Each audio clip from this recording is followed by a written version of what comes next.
You're listening to Men of Abundance, episode 174, with Mary Hyatt. And today we're talking about updating your beliefs. Welcome to Men of Abundance, the podcast for those looking to level up their lives by hanging out with some of the greatest leaders and established professionals in our community, living a life of integrity, honor, and the abundance mentality. Prepare to pay it forward with your host, former Army medic turned lifestyle entrepreneur, Wally Carmichael.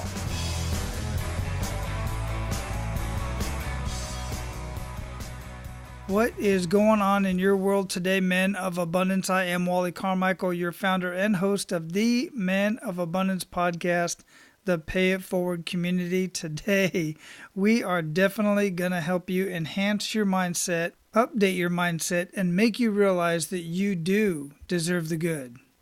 And while I know we are going to get quite a few of the lady listeners on this episode because we have a very dynamic woman we're speaking with today, and I already know she has a very large following. So ladies, do your men a favor and make sure that they get over to menofabundance.com and click on the members tab so that they can get access to the Men of Abundance community, and it's just men in there. And we are talking about, amongst many other things, being very strong men in our relationships with our women in our lives and our children, and having very strong relationships, professional relationships at work and in our business. And if any of your men or you men that are listening out there are looking for a coach to help you live an amazing life of abundance in family, faith, finances, and fitness, then I want to invite you to request a 30-minute discovery call with me by going to menofabundance.com and click on the coaching tab at the top of the page. You'll be able to read through there and fill out a short form to request a 30-minute discovery call with me. Now, what will you get out of this? First off, you're going to get something out of the 30-minute call on its own. And you're going to walk away from that 30-minute call with a couple tools that you may not have had when we walked into it. Those tools will certainly help you with your relationships both at home, in the office, and in your business. Therefore, possibly putting more money back into your pocket. At the very least, you're going to have more fun at home and at work. And at the end of the call, we just might discover that you and I can work together either in a one-on-one basis, or you might be a perfect fit for one of my group programs. So if living an amazing life in family, faith, finances, and fitness appeals to you, go to menofabundance.com/coaching, or just click on the tab at the top of the page, the coaching tab, and request that 30-minute discovery call. I look forward to talking with you. And I want to give you an opportunity right this minute, right now today, to be abundant in your life by paying it forward and sharing Men of Abundance with everybody you come in contact with, or at least the people you love. And go over to iTunes and leave a rating and review and tell us what you really think about what we're doing over here. I truly do read every one of those, and I look forward to the feedback. Now it's time to bring out our amazing featured guest. Mary Hyatt is on a quest to feel alive and to live a life of full gratitude, joy, authenticity, and abundance in body, mind, and soul. Mary believes that every person has the ability to create the life that they love. She lives in the heart of Nashville, and her days are spent juggling the roles of holistic lifestyle advocate as a presidential diamond wellness advocate with doTERRA essential oils, and personal life and business coach. She hopes her clients wake up, find their voice, and become fully alive. You can join Mary every Wednesday at 1 p.m. Central Standard Time on her Facebook Live show, where she dives into raw topics and helps her audience fall back into love with themselves and believe in their potential. Men of Abundance, it is my pleasure to introduce you to Mary Hyatt. Mary, welcome to Men of Abundance. How are you doing?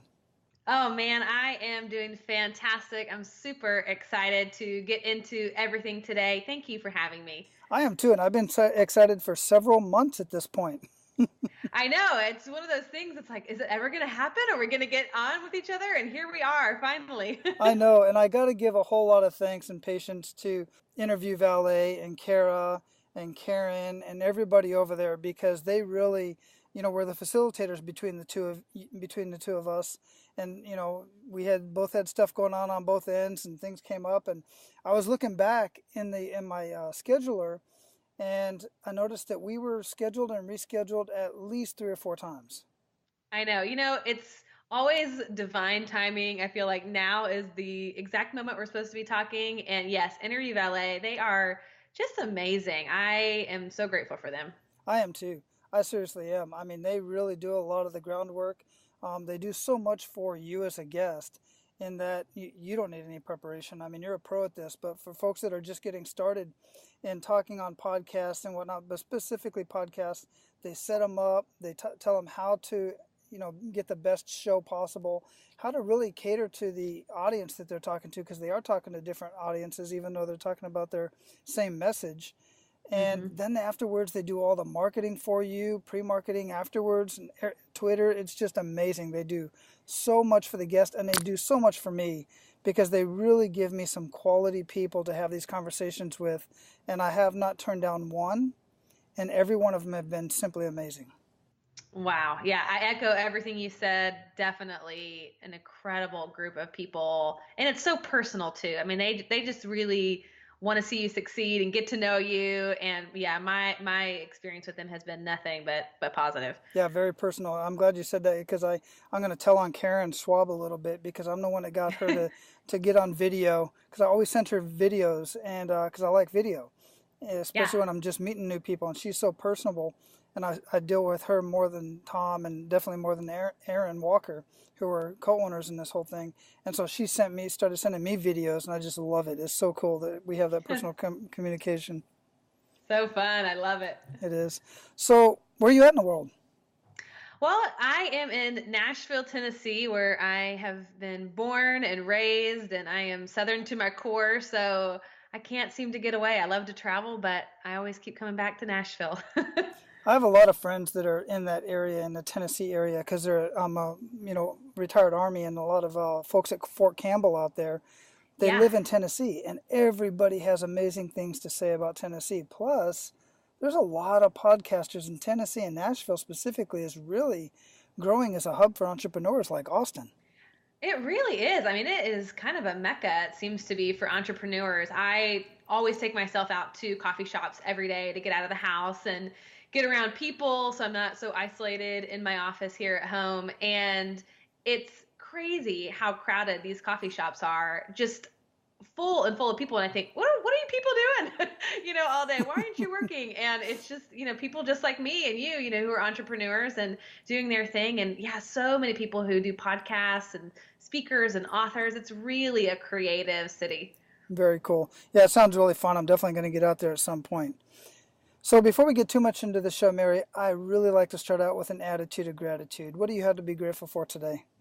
Oh my gosh, I am so grateful because I just bought a house. And so today we did our final inspections. They went perfectly. And so I'm just excited to feel grounded, to have the finances and be in the state and place in my life to be able to do that. So just big thanks for that one. Huge. Yeah, that is huge. That's super exciting. I've been through that a couple times. It is. It is. And this is my first house as an adult woman by myself. So it's pretty big moment for me. Oh, that is huge. Congratulations. That is Thank super you. exciting. It really Thanks. is. So, prepared you before we got talking here. The question that I have for you now is how would you describe yourself? I'm so glad you're asking this question because it is, like you said before we got on together, you're like, this can be hard to answer for some people. And I think this is so amazing just for my own reflection to realize, oh my gosh, this is kind of easy for me to answer because of a lot of self work that I have done around, okay, who am I? But I think I would describe myself as someone who is passionate, someone who is full of life. I'm a quick start, so I feel like I have a short attention span, but get really excited for things on the front end.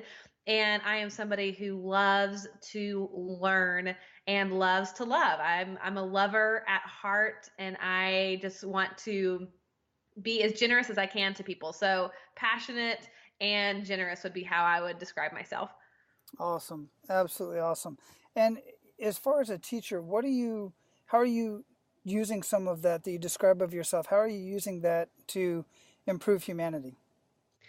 For me, I seem to try to do this every single day to ask myself when I wake up in the morning, okay, who can I give some love to? Who can I hold space for? And one of the things that I love to do is inspire people. I love to take somebody who is in the pits, in the goo, in the muck of their personal life journey and say, listen, I got a secret for you. You can't screw this up. You are okay. You are perfectly imperfect and you can't screw it up. And so, being a life coach and doing a Facebook Live show every week, I'm always trying to inspire people to not look at their life from this one moment, to really see in the future and to just begin to see that hope that, you know what, in the end, it's all going to work out. There is so much good on the other side of what they're going through. And ultimately to love on people, to hold space for them, and to remind them that they're not alone in their journey. That's awesome. I absolutely love that. I really do. And that's why I wanted to have you on the show, other than the fact that Interview Valet, introduced you to me and suggested you for me. And I do, regardless of, I always want to take a look at the people that they're introducing me to. They know who I'm looking for. But Yeah. when I looked at, first off, who you are, and for those who don't know, the daughter of Michael Hyatt, has kind of caught my eye a little bit because anybody who's been moving upwards and doing personal development knows that. But I don't focus on that kind of stuff. That's not what I was really looking at. I was looking at the fact that your bio and then everything else that you had going on is just super exciting about living a life of abundance. And Yeah. you're paying it forward every single day. And I absolutely love everything that you're doing. Yeah, it's amazing. Growing up in a family, I saw my dad, who's now a very successful entrepreneur. He was not a successful entrepreneur growing up. And I have four sisters, so I'm the middle child of five girls. And I saw my dad struggle over and over again and seeing business fail after business fail after business fail and kind of being in this feast or famine. We would have people deliver food to us, or we would have people give us money to go shopping for school clothes. But one of the things that was echoed in our house was this mindset piece. My mom would always say, okay, well, what does this make possible? Any challenge, any, high school frustration or middle school frustration that we were dealing with, she would always ask us, okay, Mary, what does this make possible? Because we learned growing up that no matter the struggle, there's always a lesson. There's always something to gain from what you're going through. There's always some meat to take away. And I love that. I got to see my dad get up after he failed, after he almost went bankrupt, over and over again. He would get up and he would try again. And I'm so grateful for that. I'm grateful that I got to witness not only somebody who is so just gung-ho and passionate about what they do, but somebody who is willing to sort of fail forward and try again, try again, try again until, for him, he found that thing that really stuck. And it took him, decades to get there. And I'm grateful for that. And I think that, in any home, there's those things that you take away. And for me, it was always get up. You can fall down, but don't tap out. Get up and try again. I'm really glad that you said that because I can relate. First off, I completely relate. But now I'm interested in learning the perspective from you as a family dynamic and living with somebody who consistently is, that entrepreneurial mindset. Was your mom and is everybody else in the family kind of the same way as that was happening? Were there a lot of frustrations? I'm asking because that's been the case in my household that was the case in my household for many years. Yeah, my mom is amazing. She was a stay-at-home mom, so she never worked when we were, she kind of had, I guess that's not true. She kind of did have her own little things going, to bring in a little bit of income, but she never worked a 9-to-5 job. I can remember they had these old candy vending machines. And so she would go put all the candy in the vending machine and collect the quarters. We used to work at a ballpark in the summer doing the concession stands. And we were encouraged as kids to have our own little businesses, whether it was lemonade stand or we would make bracelets and sell them. We even had a book that was all about entrepreneurial adventures for kids and all these different ideas on things to do to make money as children. And now what's funny is growing up, all of my sisters were all entrepreneurs. We're all very successful in what we do, and none of us graduated college, which is just crazy to me that here we are, out of all five of us, not one of us went to college and graduated. And so I think there really was this sense of the kind of school of hard knocks, the school of life of, hey, what you really need to know more than anything is going to be your street smarts. And so get out there. We all had jobs in middle school and high school, and we're expected to have jobs as even as girls. It was like, no, get out there and figure it out. And so there definitely was that culture of kind of an entrepreneurial family. I didn't understand that at the time, but looking back, absolutely. Very interesting. And yeah, so what kind of jobs did you have all hold? And really, what I want to ask is, I got my point of view on this. As far as the jobs, what did your parents tell you as far as when you went out and got a job? What type of job, and what should you be paying attention to during the job? For me, I was a nanny, and then I worked for a eye doctor as a receptionist while I was in high school. And then while I was working at the eye doctor's office, I was also a personal assistant for a talent manager. And I remember, I don't know that he would have said it like this at the time. Now he would say it like this. But the concept was, where can you add value? And I remember I was probably 16 because I was old enough to drive, and I was working at this eye doctor's office, and I had this feeling that they were charging too little for eye exams. And so I thought to myself, okay, well, I'm just getting paid hourly. It doesn't matter, whatever. But I went to the doctor and I said, hey, would you ever consider raising your prices? I think you're too cheap. He said, oh no, we could never do that. Our patients expect to pay this price, yada, yada. And so I took it upon myself to go out and I researched about 6 or 7 other local optometrists to see what they were charging so I could come back to him with a report and compare and say, hey, look, you really are below what everybody else is charging. And so I did that, and I was successful. I got him to raise his prices probably, $10 or $15 per eye exam, but that was a real victory for me. And I know that came from my dad. Like, where can you add value? Where can you be fully present where you are and give even more than what is expected of you? And that is being a good steward to me of your opportunity, of your time. And that was definitely something that he instilled in me for sure. Right, that's excellent. And that's definitely the entrepreneurial mindset. And we've talked about so much of that I'd love to circle back to, but one of the conversations I have with my boys is now one just started working, the other one's often working in the Army, but when they started working in for a job, I told them, look, yeah, you got the job, you're working at Old Navy folding clothes and stuff and putting them back on the shelf and whatnot, but pay attention to your managers. Pay attention to the one you don't like, pay attention to the ones you do like, and pay attention to what they're doing and their habits and how they're running things. And the same thing you just said, add value. Because if you want to go on and be an employee, hey, that's great. But I don't want you to be an employee all the time. I want you to eventually move up into leadership positions, and you need to learn that. But you also have to pay attention to how you're adding value both to the customers, to your peers, and to your boss. And I had these conversations with them, and it seems to be paying off for the most part. So I was just curious as to how that worked out in your household, and it seems pretty consistent. Yeah, I mean, what a powerful lesson to learn early on to observe the people who are in your life who are in leadership positions and seeing what they're what's working, what's not working, what they're doing that you would want to shift or change.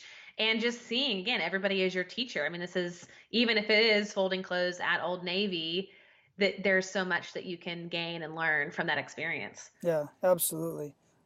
100%. So, as you know, here on the show, we like to get into that kick in the gut moment. And you mentioned a few, but those are your dad's. And I know some of Yeah. them trickled over into your life as well, and they affected your lifestyle for sure. But I like to share these kick in the gut moments because it just shows people how we all get kicked down. We're not exactly the same, but they are similar. But it's what you do after that and what you do with that. Some people have turned their mess into their message. Some of those kick in the gut moments have ended up defining people and completely changing their whole outlook on education, work, entrepreneurship, whatever the case may be. So I'd love for you to share one of those kick in the gut moments with us and really make us feel that. Yeah. So for me, as a little bit of background, I got married when I was 20 years old.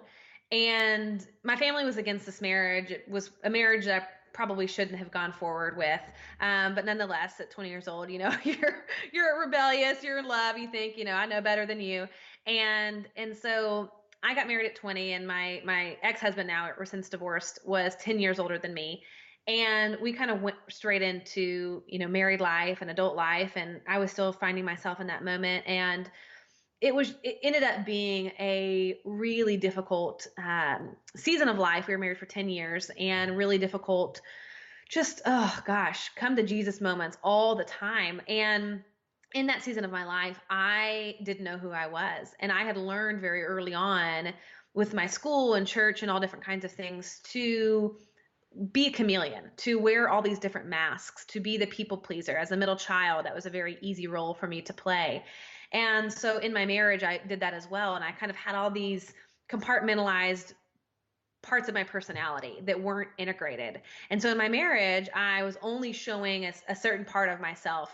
And that created inside of me so much anxiety, so much depression.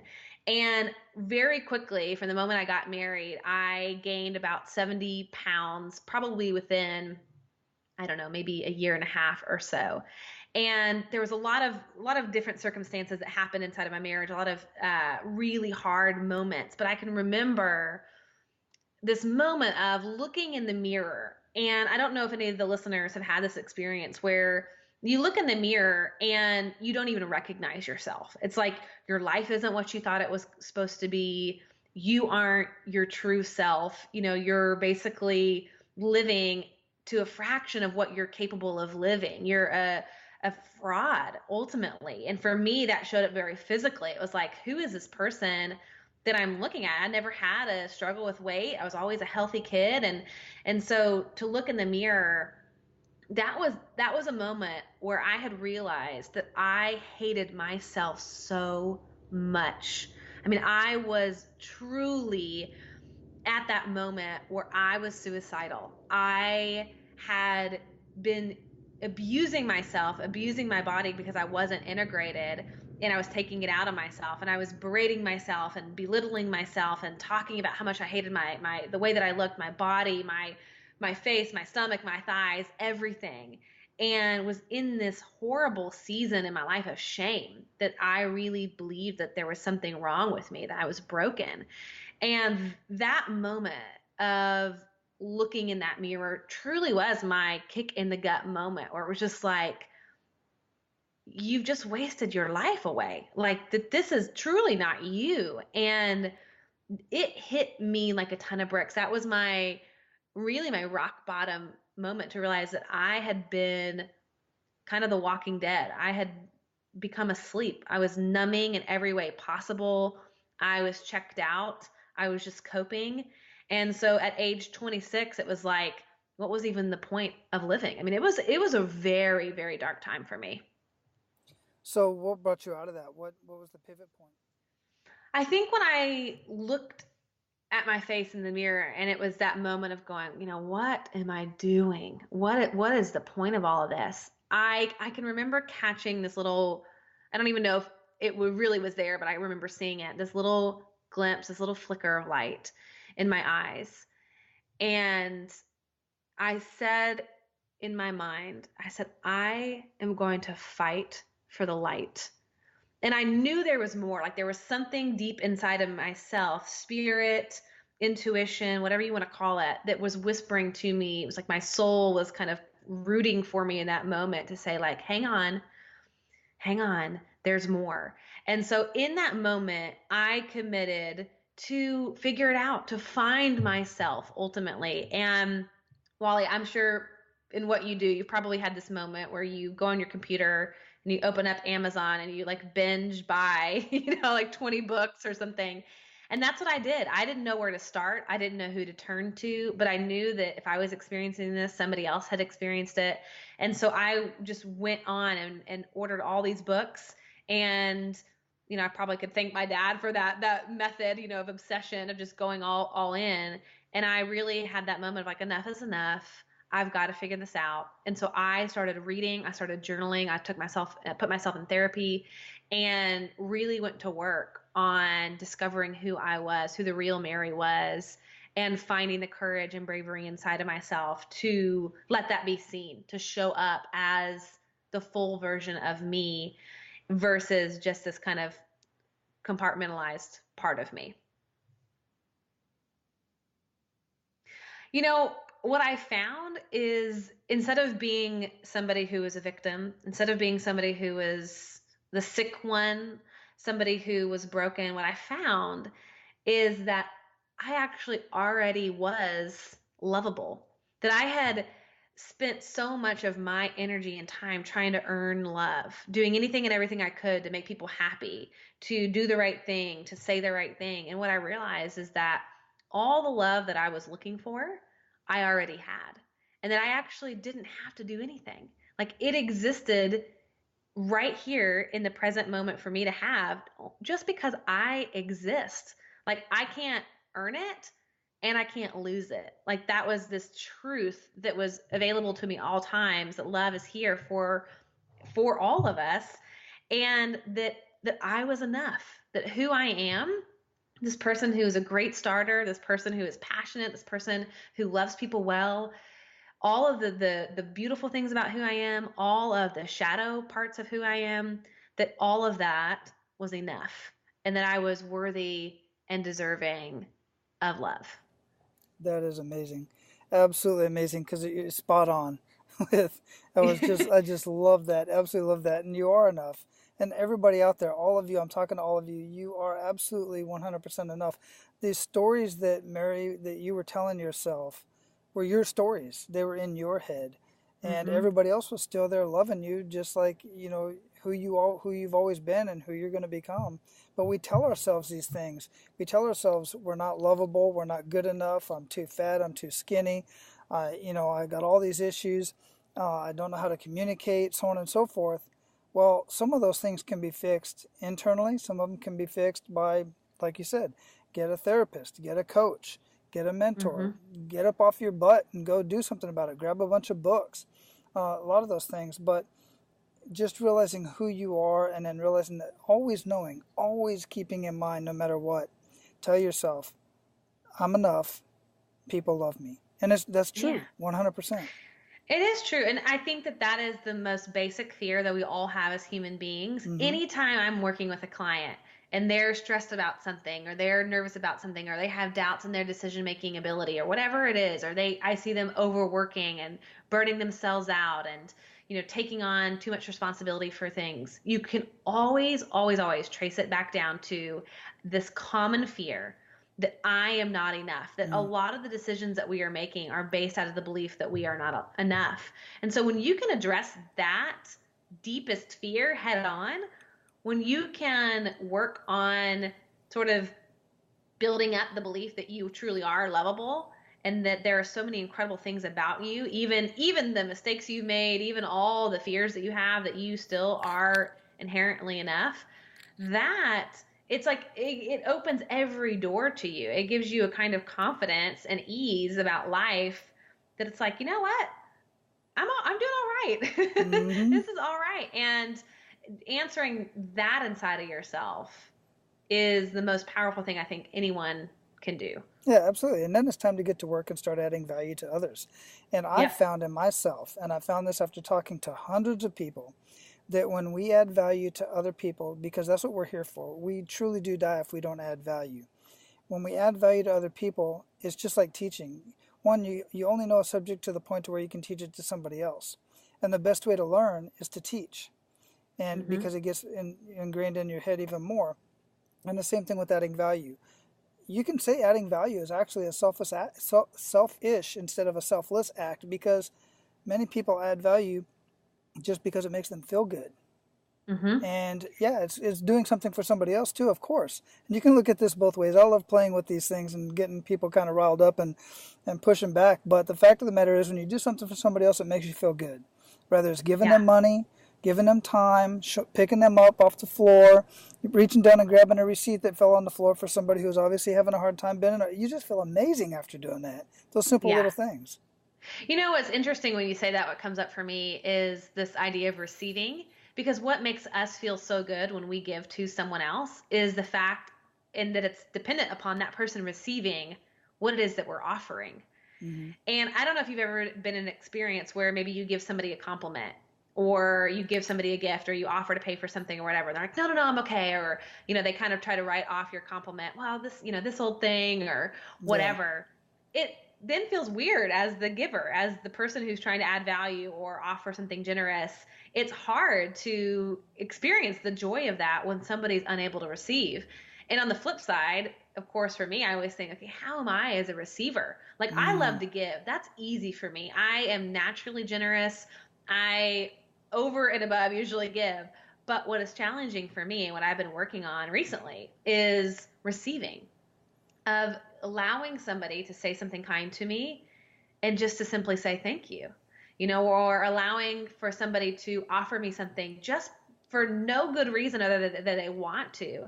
And being able and willing to open myself enough into my vulnerability to receive that versus trying to resist it or, say that I don't need the help or anything like that. And I just think that when you're sharing this, I just keep thinking, wow, there is such a powerful piece of receiving that has to be present in order for us to experience the joy of giving ultimately. It really is. And there's a culture thing there as well. I've been in many different cultures as I've traveled the world, and some cultures have a little bit harder culturally to receive, because in some cultures, truly, to receive also means that you must also give. It's ingrained in the culture, and I've always been of the mindset. I don't know where I get it from, but if I give something to somebody, I truly do not expect anything in return, at all. But some cultures truly believe that now I have to give something back to you, and you don't. But I get that. I really get the culture thing. But it is hard for some people to receive. Mm-hmm. Yeah, that's actually fascinating to think about that because I'm the same way. I think anytime you give without any expectations of any return, that you're not putting it on the scale and measuring it and seeing if it's coming out equal, that it's just, a free gift, no matter what it is, a compliment, $100,000. It's a gift. Yeah, absolutely. If it's a gift, it's a gift. 100%. I totally get that. Wow, I could continue on this conversation forever, but we're at the point where we're going to pay it forward to our abundant leaders. You ready to do that, Mary? Absolutely. Awesome.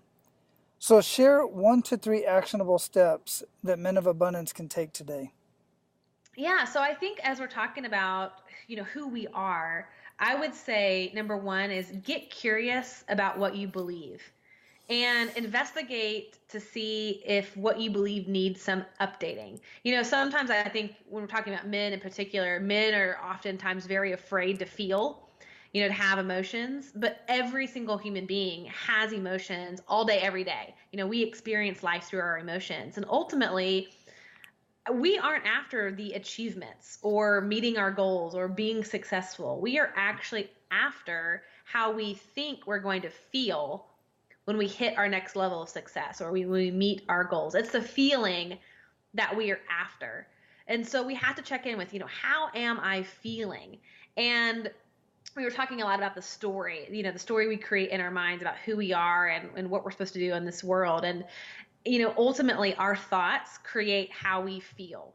And so once we say, okay, do I have any thoughts that need to be updated? Do I have any beliefs that need to be updated? We can sort of ask ourselves, how am I feeling? And what thoughts are causing me to feel? Maybe you feel overwhelmed. Maybe you feel pressured or stressed or angry or resentful. What thoughts created that feeling? And go to work to create more empowering thoughts that are going to give you a different kind of feeling, that generate a different feeling that you want to feel, a thought that might make you feel empowered, that might make you feel peaceful or calm or excited or alive. What would I have to believe or what would I have to think in order to feel calm? What would I have to believe in order to feel hopeful?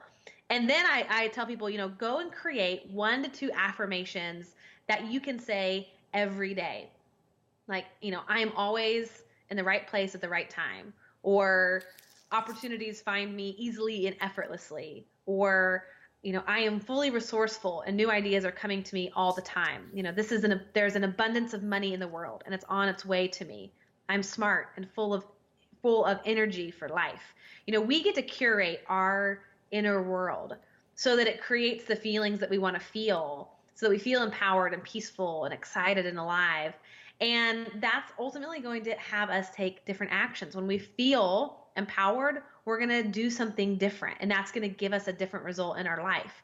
And so for me, the steps are: get curious about what you believe, ask yourself how you want to feel, create affirmations that lead you to your feeling, and get to work on repeating those affirmations every single day.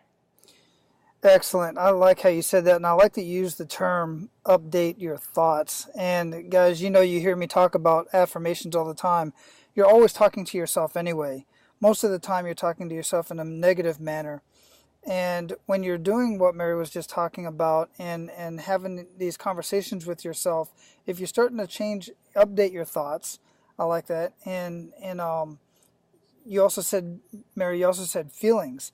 You have to put feelings to your affirmations. You can't just say, yeah, I'm a great person. I'm going to do it. I'm not going to be late today. I'm going to be on time. No, you got to put some emotion into it. You really got to put feelings into it in order for it to be extremely impactful in your life. Because you do the same thing when you're telling yourself, I'm not good enough. You truly feel that. And you're putting yourself into that frame of mind with your feelings. You got to do the same thing with the positive affirmations. What do you say on that, Mary? Absolutely. It's like, if you feel like crap, it's because your thinking's crap. Exactly. It's like, if you feel depressed, it's because you're thinking depressed thoughts, and so you can change, you can curate your internal dialogue to make you feel something different. If you want to feel better, you have to think better. Yeah, get rid of that stinking thinking. What Mm-hmm. what daily habits make the biggest impact in your life, Mary? For me, it's daily affirmations. I'm huge on that, and that includes also gratitude right there with it. So daily affirmations, daily gratitude, I've got them on my mirror. And the second daily habit that I do is I always apply essential oils. I'm a huge essential oil nutcase. I love them because it helps me connect to my body. Obviously, it's giving me physical, emotional support, but it's just one way that I can pause in that moment to connect to my body, to my physical body, helps ground me for the day, and gives my body that support and that loving attention every day. I'm no expert in the matter, but I have 2 little brown jars of oil sitting right on my desk, right above my computer, right this minute. Awesome. Awesome. I love them. Yeah, they're incredible. Yeah, I get aches. I have a lot of aches and pains and stuff, so I use some of them for my aches and pains, some of the eucalyptus and stuff like that. Oh, perfect. Yeah, Yeah, they're so supportive for that. very much so. I totally agree with that. So, what would you suggest that our abundant leaders read or listen to, and why? Well, I have two suggestions. One is the book Lovability by Robert Holden. And obviously, for all the men listening, that sounds a little feminine, but it's written by a man. So I promise you it is so powerful. And it really helps you get down to that core belief of, am I lovable? Do I have what it takes? Am I enough? And helps you really understand this concept of your own inherent, innate, God-given lovability. And then the second resource that I want to share with you is a podcast from Brooke Castillo, and it's called The Life Coach School. And she is an amazing thought leader, kind of around what we've been talking about, how your thoughts generate your feelings that get you to take different actions that create the results in your life. And she's brilliant. She has a lot of programs to offer too, but her podcast from Brooke Castillo is amazing. I'll definitely check that out and have all of that linked up in the show notes at menofabundance.com. And guys, I like, regardless of the book, Mary suggested it. I suggest you go out and get it. One of the books I'm listening to right now, because it has been recommended to me multiple times, is The 5 Love Languages by Gary Chapman, and it's narrated by Gary too, which I love when the author narrates their own books. Yeah, such a great book. And Robert Holden, he narrates Lovability too. You can get it on Audible, and he's British, so it's very easy to listen to. It's a great read. Yeah, and I'm doing this really because I like to learn more about all the languages and the love languages, but really I want a closer connection with my wife and my kids, and that's really what it's about. And also better connection with everybody, quite frankly. But for me personally, I'm doing that, listening to that one because I want even better connection with my wife and kids. Yeah, such a great one. I feel like that one is absolutely foundational. Awesome. We'll have all that linked up. So what do you feel holds most people back from living a life of true abundance? I think that it is their belief that they do not deserve the good. Mm. That's what I see. More than anything, it's an issue of deservability. That even if they could wish for and want all of the good, all of the abundance, that they ultimately believe they don't deserve it. And that thinking is robbing them of the opportunity to experience that abundance in life. And so working on your own personal deservability. Agreed. I do agree with that. Where do you think that comes from?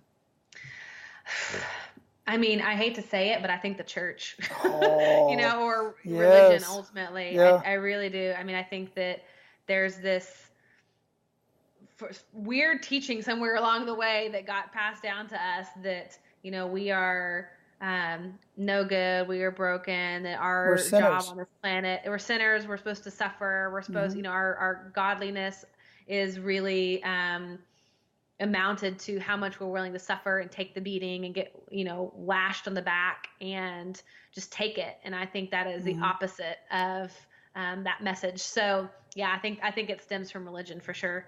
Yeah, that can be a whole different conversation because Yep. my wife and I have these conversations often, and I sit and listen at church, and then it's like in one part, God wants to give you all of His grace and glory and treasures and everything in the world, and then the other part is, the you're a sinner, and the poor are the righteous people in the world, and the rich are the evil people in the world, and like, wait a minute, you're okay, never mind.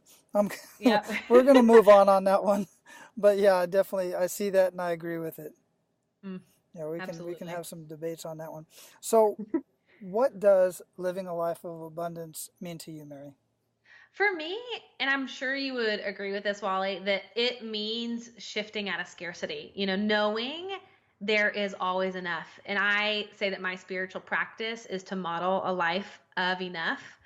And that, when I can live out of abundance, I don't have to fear that there are only, a few people who can be successful, or there only are a few people who can be happy or in love or beautiful, but ultimately that there is no limit. There is an abundance of resources always available to me and to everyone, and that I don't have to cut corners, I don't have to cheat, I don't have to manipulate, because I can move out of this space of not enough to enough, that there is enough. And ultimately, living a life of abundance means that I am enough.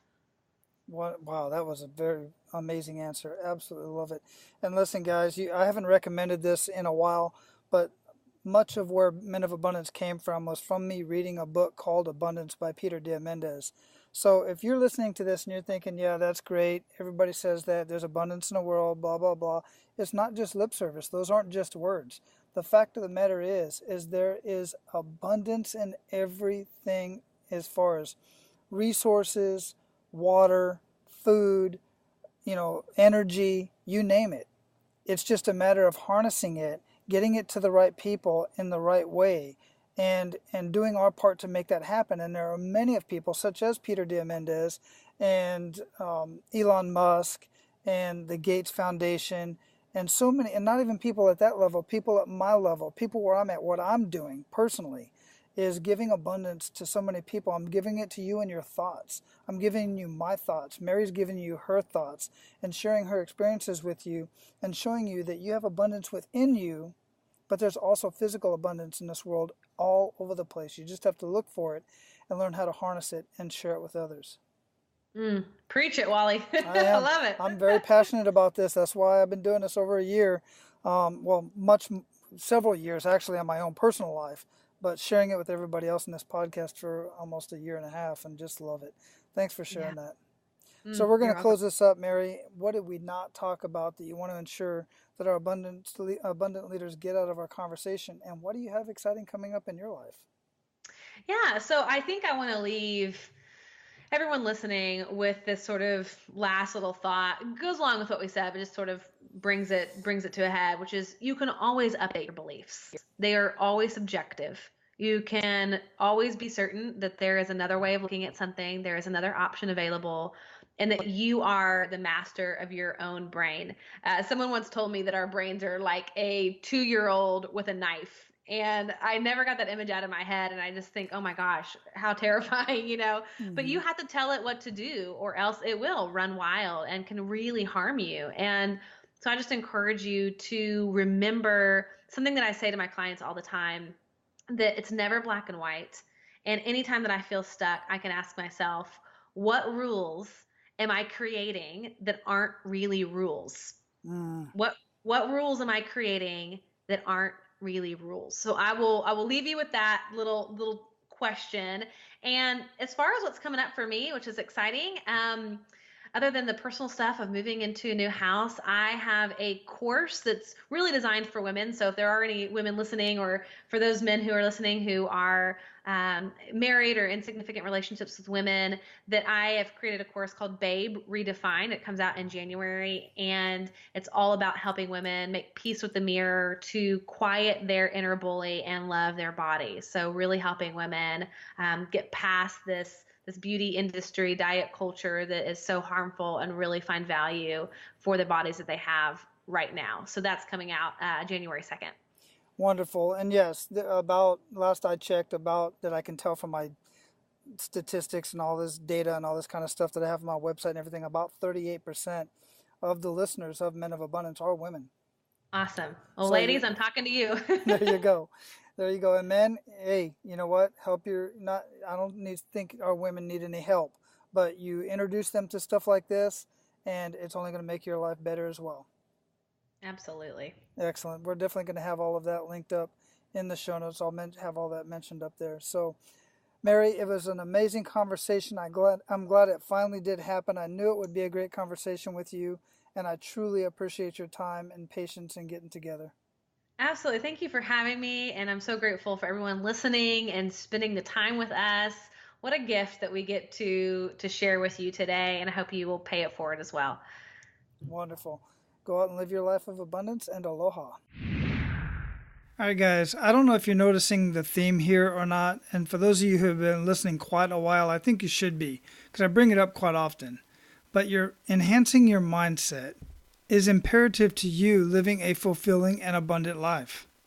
And when I talk about using affirmations in your life and your daily speak, instead of talking bad about yourself and putting yourself down all the time, I'm not talking about frivolous words. I'm not talking about saying, I have $1 million in the bank, or I have $10,000 in the bank, because you don't have $10,000 in the bank, and you know you don't have $10,000 in the bank. The affirmations I'm talking about are for you to say things like, in order for me to have $100,000 in the bank, I have to do this, this, and this. And then you go do that. You're making affirmations for things, for actions that you know you have to do. Another example would be, in order for me to be the healthy weight that I know I should be, I get up every single morning at 5 o'clock. I brush my teeth, I splash some water on my face, and then I get right into my workout before I even touch my phone or open my computer. Those are positive affirmations with action steps that you can take. You see, you have what your goal is, which is to live a healthy lifestyle and to be a healthy weight. But you're not saying, if you're way overweight, say 300 pounds, you're not telling yourself false affirmations and basically lying to yourself. You're not saying something like, I weigh 230 pounds, because you're looking in a mirror and realizing you don't weigh 230 pounds, not right now, not yet. You're saying something like, in order for me to weigh 230 pounds in the next 12 months, I get up every single morning at 5 o'clock. I brush my teeth, I splash some water on my face, I down a tall glass of water with a little bit of fresh lemon juice squeezed into it, and then I get right into my workout for 30 to 45 minutes every single day. You see the difference? Those are action steps. You put in there your goal, you put in a time frame, and you put in the action steps that you know you have to do in order to reach that goal. Those are the affirmations that are going to be powerful in your life. Those are the daily routines that are going to be extremely powerful in your life for you to reach your goals. Hey, and listen, I know it's hard. And if you want more of this and you want a little bit of accountability, I'm not a handholder, but I am a coach. And I know what to do to help you reach your goals. So men, if you're looking for a one-on-one coach or you're looking to get into a group coaching program, request a 30-minute discovery call with me. Go to menofabundance.com/coaching or click on the coaching tab at any one of the pages at menofabundance.com. Request a 30-minute discovery call with me to see if you and I can work together. And if by chance you and I cannot work together, I will do everything I can to connect you with somebody who will be a better fit for you and your situation where you're at today. Now, go out and live your life of abundance and make sure to pay it forward. That's all for today, Abundance Leaders. For more about our guests and the powerful information we shared with you today, be sure to sign up for our mailing list at menofabundance.com. We appreciate your time and look forward to hanging out with you on our next episode. So until then, be sure to pay it forward and live your life of abundance.